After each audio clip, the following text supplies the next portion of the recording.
I've been to a lot of rest areas in my life. Hell, I've been to a lot of rest areas this week. Parking is easier, and I kind of like the rustic feel of them versus a gas and shopping area. I like the trees and the grass. But for the next few days or weeks, months maybe, I'll stop at the truck stops and gas stations instead. The hot dogs under heat lamps and the tired people who are still a long way from where they wanted to be. I'll take that crowded noise to avoid the quiet rest stops. Or the rest stops I used to think were quiet.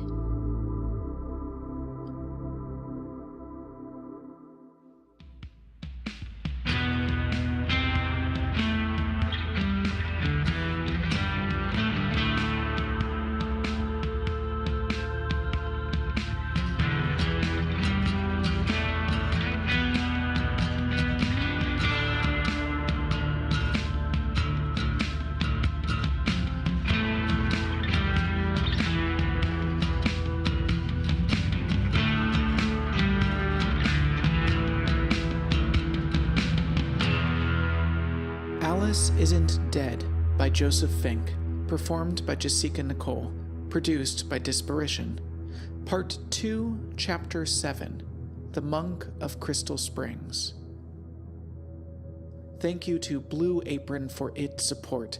Get 3 meals free with free shipping by going to blueapron.com/dead. That's blueapron.com/dead. Thinking about returning to school? Consider the university ranked #1 for innovation, Arizona State University. You'll learn from the same campus-based faculty and earn a world-class education 100% online, with access to courses and success coaches on your schedule from anywhere. Learn more by texting ALICE to 79928. Gilroy is where our garlic is grown, and you can smell it from 10 minutes out. It smells amazing, like diced garlic dropping into a pan of oil. Anyone who lives anywhere near Gilroy must have that smell blasted out of their consciousness. And what a terrible thing to lose. It reminds me as a kid going to our local stand right on the edge of a strawberry field. You could buy the berries warm from the sun, their stems still bleeding water. The hours were irregular and dependent on the harvest. You would know that they were open because they would fly a flag in the shape of a carp. And the stand always smelled so strongly of strawberries and a little bit like soil, the most perfect mixture of smells. And no one who worked there could smell it. The smell had been blocked out by their brains. Even as a kid, that seemed like one of the worst fates. To work in the best smell in the world and never be able to smell it. From Gilroy, I followed the 101 through the amazingly named town of Coyote and up toward San Francisco. About a half hour out, I had to pee and laughed at the thought of trying to stop a truck in the city and find a toilet. But there it was, the Crystal Springs rest area. Did you know that rest areas have Google reviews now? I looked this one up later, and there was one review that just said, "If you've ever wondered if cops spit or swallow, come here." And then the review said good coffee, so the coffee's okay.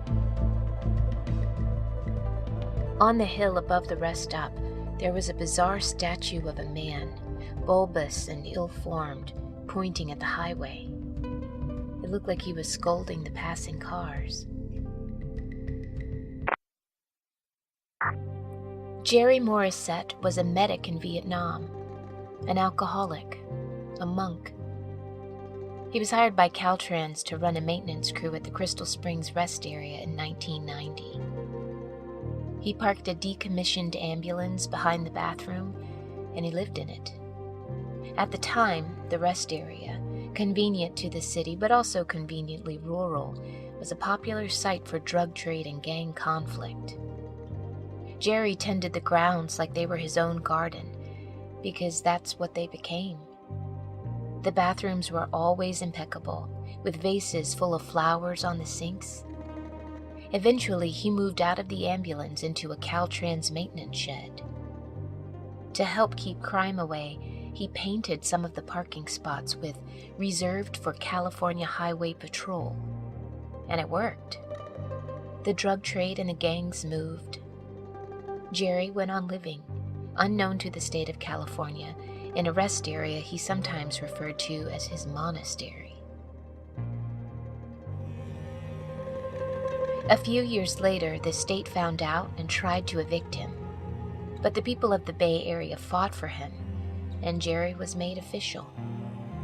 The state put up a trailer for him, and he moved in with 2 dogs, Butch and Spike. And the bathrooms were clean, and there were flowers in the vases. Jerry Morissette, the monk of the Crystal Springs rest area.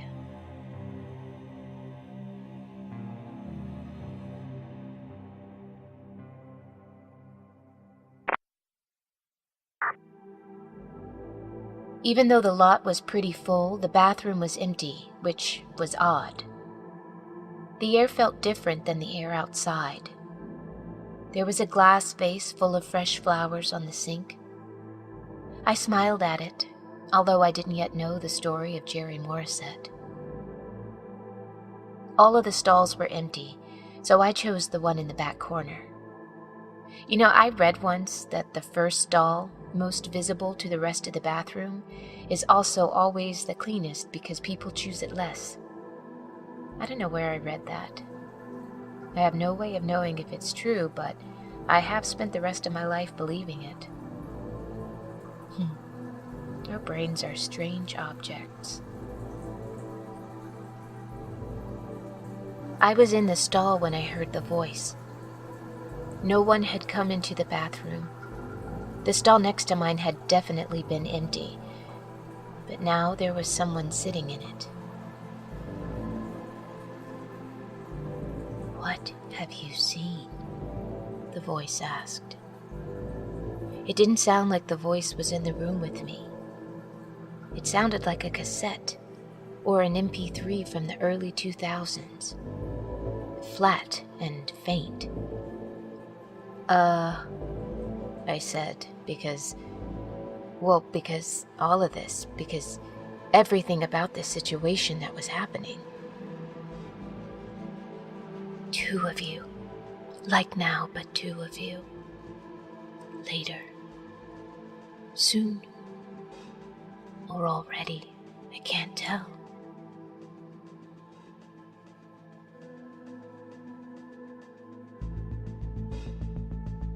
The feet in the stall next to mine shifted. The person was sideways, facing the divider between us that seemed too flimsy now. "I'm sorry, I think you have me mixed up with, I didn't know how to finish that sentence, and then I realized I didn't have to finish it, and so I left the stall and headed briskly for the sink. As I did, I couldn't help but look. The stall next to mine was open, and it was empty.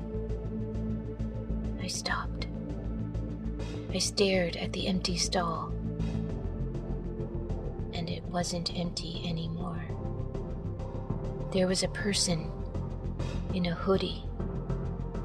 The hoodie was pulled over their face, and I couldn't see any detail in the shadow of it. The person in the hoodie was slumped, looking at their feet, whispering to themselves. I couldn't make out any specific words. And then they were standing. Not that they stood, but that they were sitting and slumped, and then the next moment they were standing, sagging against the stall divider. And then they were at the sink, running their hand over the flowers in the vase, still whispering. And then they were looking at me, their hand tearing at the petals. They murmured louder. I sprinted for daylight like it was my next heartbeat, and as I did, I was able to pick out one word from their whispers. I heard the word praxis.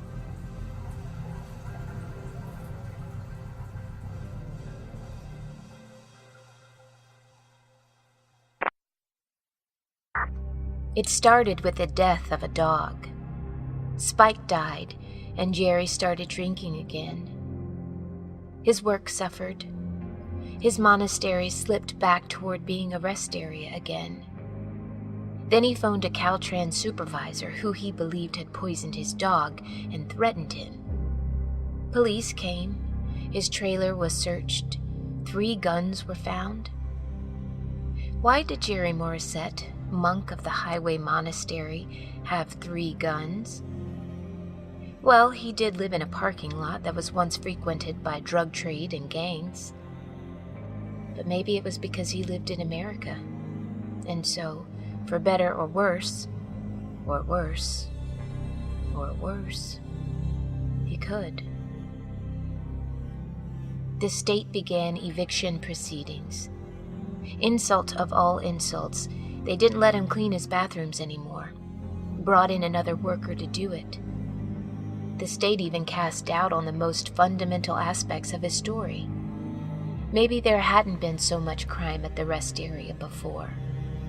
Maybe Jerry Morissette hadn't done much more than be real good at cleaning. His single-handed transformation of a troubled place into a beautiful garden might have just been very good PR. And that was it for Jerry Morissette.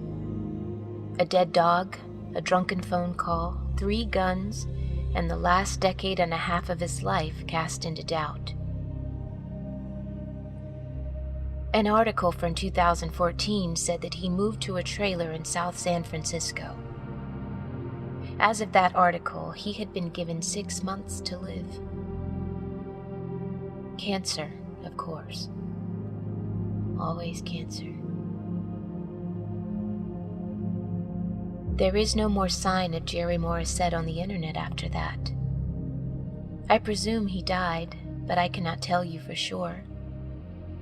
I can only tell you that there was a man who had gone to war and come back, and gone to religion and come back, and who turned a rest area into a place of worship for a few years, and then his dog died and it all ended. There's no moral to this story, but there is a real human life.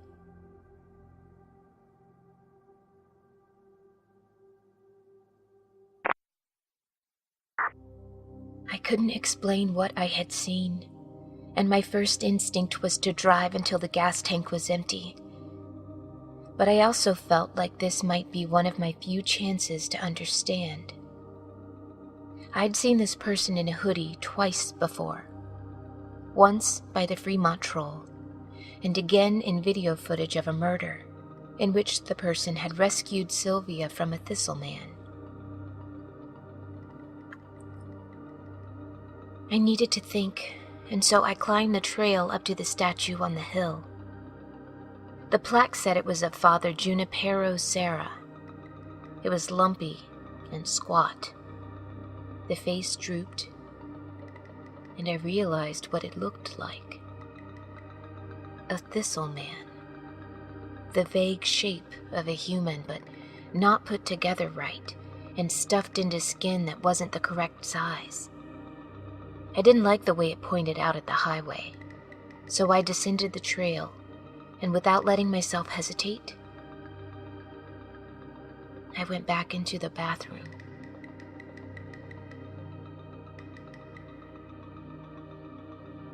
A family of laughing women from 3 different generations went in just before me, so at least I wouldn't be alone in there. Except, and maybe you saw this coming, the bathroom was empty.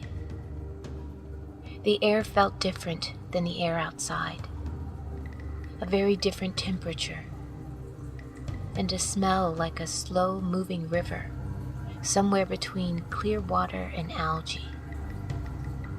There was a vase with flowers on the sink.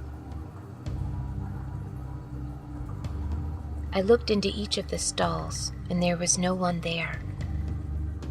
I heard movement behind me, and I turned to see an older man with a long graying beard, wearing an orange safety vest, carefully arranging the flowers in the vase. "Excuse me," he said, the details of his form lost in the dimness, and he nodded slightly and left. As I watched him go, I heard the whispering behind me. The person in the hoodie, sitting in the stall, folded over at the waist and whispering at the floor tiles. "Hello?" I said. The whispering got faster, more urgent, but they didn't move. I reached out my hand as though I would be able to touch them, but I would not be able to touch them, so I took my hand back. "Hello?" I tried again. "You again," said a voice to my left. The person in the hoodie was sitting on the sink, legs dangling. They were barefoot and their feet were filthy. "Or is this the first time?" "Who are you? What do you know about me?" "I am." They thought about this for a moment, kicking their dangling feet. "I am an oracle.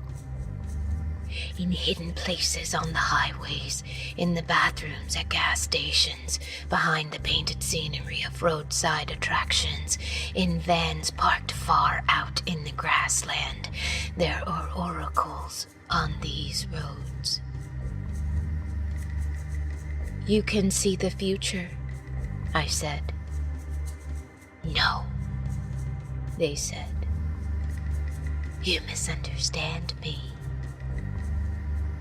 "What did I get wrong about what you said?" I asked. "No, I meant you misunderstand me.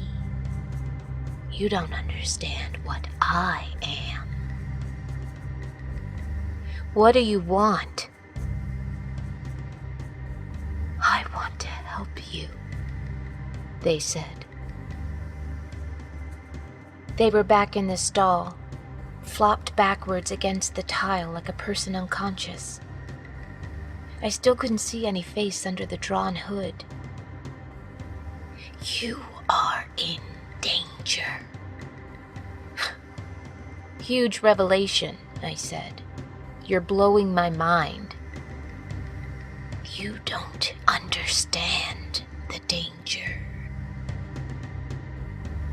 "There's a war," I said. "Yes," they said. "And I'm caught between the sides." "Yes." "So that much I understand," I said. "No," they said. "You don't even understand the most basic shape of it." And there was that question again. The question I'm starting to think might be at the heart of all of this. "What is praxis?" I said. "One day you will understand. And when that day comes, we will be there to help you." "What is praxis?" I insisted. The person in the hoodie rose, hanging limply by their arms like a toy in a child's hand. They were whispering again. They came toward me, their toes dragging on the pristine floor. When they were very close, I could smell what I knew now, unmistakably, to be the thick smell of heather. I opened my mouth to scream, and as I did, I saw for a moment within the hood 2 human eyes. and the wet, reflected light of tears falling from them. And then, laughter. One of the women from the family was coming out of a stall. The other two were at the sink. They were laughing about the woman in the stall's brother, who had insisted on buying a number of paper maps rather than just using his phone, but then couldn't even read the maps correctly. I was standing there, trembling, my back against the sink. One of the other women looked at me oddly, but didn't ask if I was okay. The three of them left the bathroom. I looked at the sink. There was no vase, no flowers. The floor was muddy, needed cleaning. I leaned on the sink for a long time, trying to put some version of myself back together again.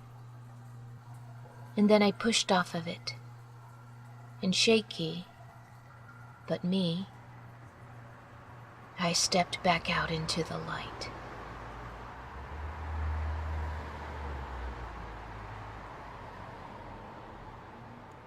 This episode brought to you by Blue Apron. I want you to cook your own high-quality meals at home, and here's how. Blue Apron will send you a box of fresh ingredients from their community of artisanal suppliers, family-run farms, fisheries, and ranchers. And with those ingredients and simple step-by-step recipes, you will create delicious meals all for less than $10 each. Like the Cajun spiced chicken, the chicken had just the right amount of kick to it, and that heat was perfectly counterbalanced by the potato salad and the cabbage and carrot slaw. It's exactly the kind of thing I like to order in a restaurant, except I didn't have to because I made it myself. Make yourself something amazing. Just go to blueapron.com/dead to get your first 3 meals free with free shipping. That's blueapron.com/dead. If you're considering going back to school, ask yourself, do you want to earn a quality degree from a world-renowned university? If so, consider Arizona State University, the university named #1 for innovation, ahead of Stanford and MIT. ASU offers more than 150 highly ranked degree programs, 100% online, with direct access to success coaches and academic advisors to guide you along your journey. For more information about ASU Online, text Alice to 79928. Again, text Alice to 79928. Check out AliceIsn'tDead.com for some new merch, including Thistle hats and Bay and Creek shirts, so you can show your allegiance. And follow us on Facebook or Twitter for a little bit of roadside America in your timeline. And now, a knock-knock joke. Knock knock. Knock knock. Is no one home? Or just no one answering? Or no one who can hear? Or is willing to hear? An empty hallway into an empty stair, at the top an empty bed? Or a quiet ear pressed just on the other side of this door, hearing every word, but not caring enough to ask who I am? Is there breathing in that empty hall? Is there a quiet foot on that stair? Is there warmth in that bed? Or is there just me, trying once again to enter a place I am not wanted? Either way. Knock knock. Knock knock. Knock knock forever, I guess. This has been a production of Night Vale Presents. Find out more about us and our shows at nightvalepresents.com.